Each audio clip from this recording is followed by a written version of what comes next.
What's going on, guys? Those on the block in the garage with the Dodge, and we are getting ready to rock the rest of these rockers out. See, I have the vehicle elevated.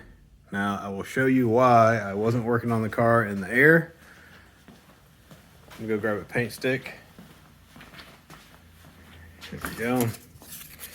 So in my previous videos, you saw that we were using the paint stick here to gauge how far or how wide the gap is. You see the paint stick fits nice and snuggish right down here, pretty decent. But as we move up the door, that gap is almost the width of 2 paint sticks. And that is because the frame on this convertible, back up here where you can see, the frame on this convertible actually flexes and it's pulling the cowl and the engine and everything that way, and then the back of the car is pulling this way. So you end up with a gap that's wider at the top than at the bottom. That is why I did all the gap work with the vehicle sitting on the ground, not in the air. Now the Pole Hunter Camaro is a little bit different, but it had a roof up top, so there's not as much chassis or body flex. So that is why.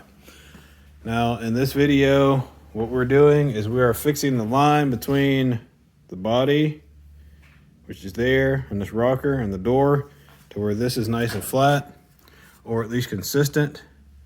So you see I've got a flat spot right in between there. Now it's rolled at the bottom and it's rolled at the top, but the seam where they meet, where this little faint line is where we want to make sure it matches all the way down, so you don't end up with a rocker that is out further than the door, or a door that's out too far from the rocker and then cast a shadow on the rocker, which makes it look like there's a problem, in which there is. So I went ahead and hit it with some dry guide coat on this side and the other side. The other thing we're going to check is how straight the rocker is from the back of the car to the front of the car. Now, this is just really rough right now. I've just got body filler basically brought to a square, and then I'm going to hand form this line and make sure it's straight. So I'll set up my laser in this case, and we're going to run the laser from the back all the way to the front, and we'll see how straight it can be. Notice I say can be. If it's like the door is actually curved. It kind of goes down and back and back, which you can see from this angle. That's a little exaggerated. That gives you an idea the door line isn't perfectly vertical like this. It's got a bit of a curve in it. So that had to be hand formed matching the arch of the door. This rocker, I believe I can just run a straight line across with the laser, and then we'll hand sand it to get it square and straight. And then it'll flow over to the fender, which will go right here. Now you notice I have the fenders off. The reason I have the fenders off is because I need to be able to sand the body to the door, and I don't want to get into the fender. I'll put the fender on and then work the fender into the other 2 components that are there. And if you look real close, you can see that the rocker is slightly extended beyond the door, and that's because I hadn't finished forming the rest of this rocker. There's a little bit of filler on there. So we'll go back and work all that out. Now we'll be doing the same thing on this side. As you can see, the rocker just kind of roughed in as far as the filler is concerned. And then once we have it all sanded and blocked, it'll be nice and smooth all the way across. And we'll also take care of, right now you can see that there is a gap. I don't know if you can see that or not, but there's a small gap between this portion and that portion on the rocker. So we will work that out to where you won't see that little gap in between there. Basically just going down with some fiberglass and filler, and we'll get that line as straight as we can across the bottom of there, from the back of here all the way to the front where the fender mounts at. So that way, when you're looking down at the car, even though this thing sits super low on the ground, there's nothing that catches your eye as you're approaching it like, ooh, that rocker's not straight, it's curved, or it doesn't match, or whatever. So that's why we're doing that. Same thing on this door here. As you can see, the paint stick won't even fit in the bottom down here. It fits in the middle, and then you get up to the top, and you've got room enough for, yeah, probably 2 paint sticks. So, all right, so here is the laser setup. I've just got this Craftsman line level. You can see there, I've got it on a multi-position tripod. So I'll just roll it over that way, and you can see the line move on the vehicle.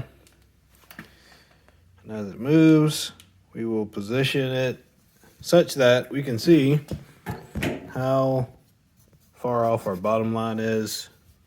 Okay, so what this tells me, if you can see the line, let me turn this other light out. Yes, a little better. You can see the line better now. So This tells me that the section of the car that is right here and right through here is a little bit high. I'm gonna have to add a skim coat of body filler to bring it down maybe about, maybe 1/8 of an inch. So not really a lot. So I'm gonna add, just take my knife and put a skim coat of filler along the bottom down this way, and then also probably bring that edge out just to where my finger is here. So we're pretty close. I'll tell you how close we are. So the bottom of this rocker is right on that line,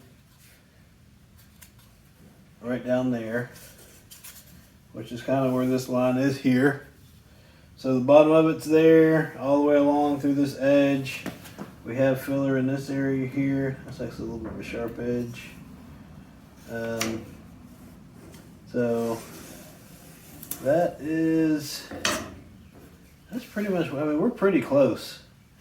I got a little high spot right here that is, it's only about 1/8 of an inch high. So we'll do a little more filler work, and then we'll be ready to sand this one down, and we'll call this one good. I'm happy to see that it's that close. So I figured it's pretty close, but wanted to get up here with the laser on it and see exactly how far we needed to go to make sure that everything is copacetic. This area right here is a little bit high, just a little bit, not too bad, just a little bit. But this is dead on. This is the bottom of our rocker here. So as long as we've got a little bit through here just to work that line in, I think we're good to go.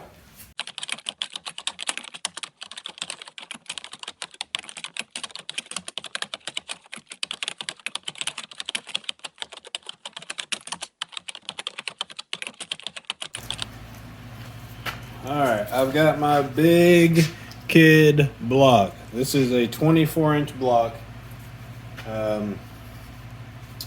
And I'm using 80 grit paper, and we're going to come in here and work this back and forth this way.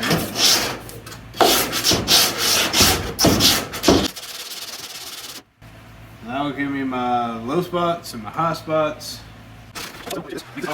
We got a respirator, and we'll turn on the time lapse.